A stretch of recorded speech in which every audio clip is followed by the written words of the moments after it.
So the big question is this: how do you lose all the weight that you want and actually keep it off for the rest of your life, while trying to make sense of all the noise that comes from the weight loss industry? That is the question. And this podcast will give you the answers.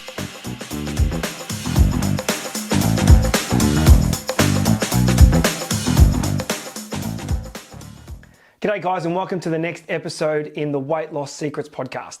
My name is Baron Grant and I am super excited to be able to bring you another little tip that might help you on your weight loss journey. Now, before I talk about this one, I have to explain something.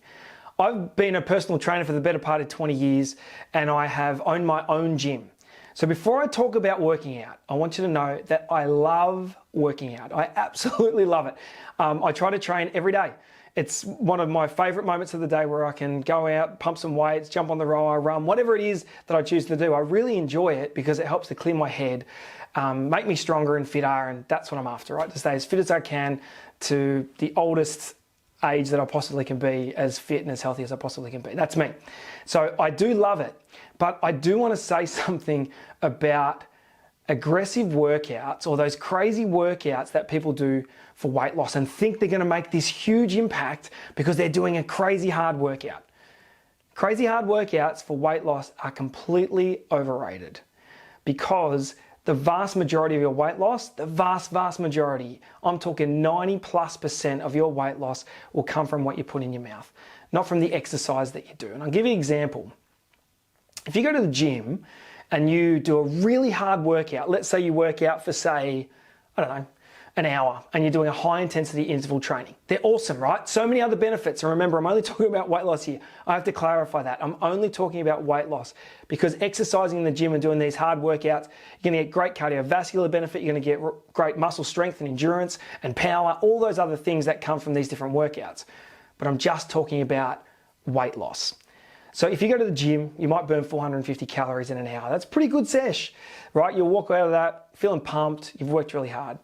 But if you go swing by McDonald's on the way home, or you swing by, let's even just go to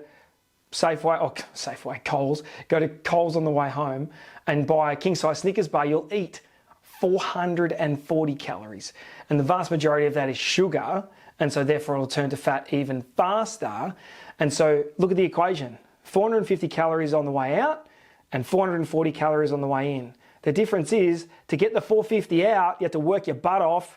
To get the 440 in, it took you a grand total of 30 seconds. So there's no effort, and 30 seconds cancels out that hour workout from a weight loss perspective, right? Not from other benefits. So no one come at me. I know that there's other benefits that come from working out. I love it and I train every day. But I want you to think about the actual weight loss component of it, which is very, very small. So the food makes the biggest difference. And so I want you to think about those workouts that you're doing. They're not necessarily making a huge impact. And secondly, it can play with your head.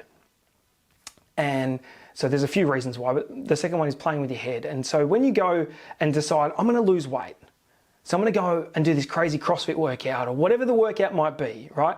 Big heavy lifting and sprinting and whatever else, you get inflammation and water retention. So you know, when you do a workout, you get little micro tears in your muscles, which is great, because those micro tears cause your body to send more good nutrients and more blood flow to that area to heal it, and then you get bigger and stronger. You know, your muscles get stronger because of that effort and those little tears that have to happen.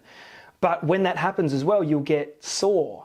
So think about that time when you've gone to the gym and you've done a boot camp or whatever it is, and you bust out 100 squats or 200 squats or 300 squats in a class, and then you can't almost sit down for the rest of the week. And you're sore. When you touch your legs, you're sore.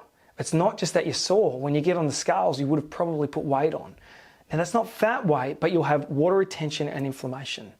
All of that contributes to your overall weight. The problem is the psychological component that comes with it. So let's say you've started day one. I'm going to work my butt off in the gym. I'm going to eat really good food. Here we go. And then after the first week, you're so sore, you get on the scales and you put weight on, or you certainly haven't lost any weight. That is heartbreaking. And so you don't want to do that. I'm not saying never work out. I'm saying the impact from a weight loss perspective is very small in comparison to the food that you put in your mouth.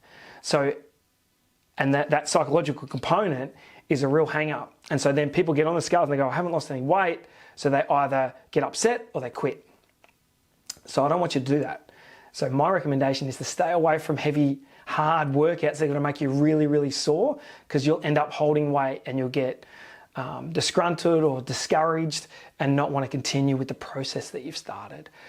So that's why I always talk about walking as being the best exercise for losing weight, because the food does the work. The walking just helps you to want more good food and burns a little bit of calories on the journey as well. I'll give you an example. I had a lady that I worked with a few years ago. Her name was Tina. Tina was a ripper. She did so well on the program as we worked over the course of weeks on end. About 8 weeks after working with Tina, she'd lost a heap of weight. She said to me, Baron, I've started a boot camp. I've just joined a boot camp today. I'm ready to go. And I was like, you'll be a kilo heavier next week. She says, don't. And she says to me, don't be ridiculous. She's like, I'm going to exercise, Baron. Like, I'm going to be fine. It's going to be great. Anyway, she did the week. She weighed herself in and she gained a kilo.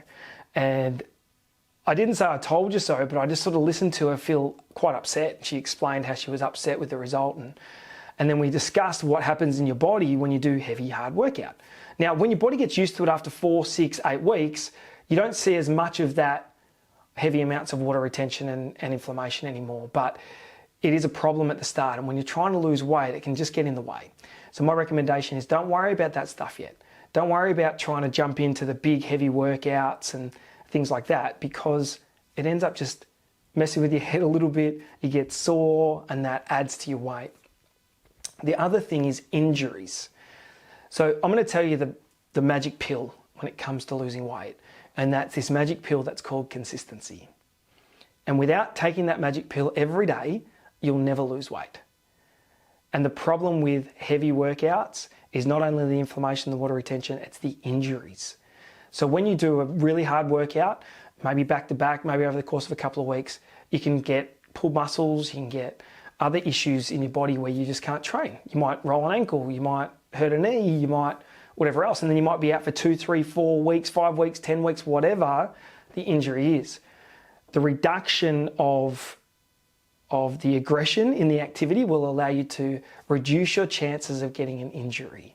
So my recommendation, once again, when you're trying to lose weight, it is to not worry about all the crazy workouts.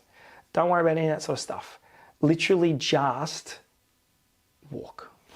Just walk. And as you do that, the food will do its job. So making changes to your food is really where it's at. So I would really encourage you to make sure that you are focused on the food first, plenty of water and movement, as opposed to trying to find the next cool, crazy boot camp or fancy workout that you do from the comfort of your own home where you have to break your body. So if it's harsh on your body, just stay away from it for now if you're trying to lose weight. Just get walking, get moving, get outside and move. Riding a bike's great as well. Swimming's great. Something that's not going to leave your body really sore and lots of impact on it. So that's the tip for today. Crazy workouts are not great for your body when you're trying to lose weight. Stick to walking and eat clean food. You got this. We'll talk tomorrow.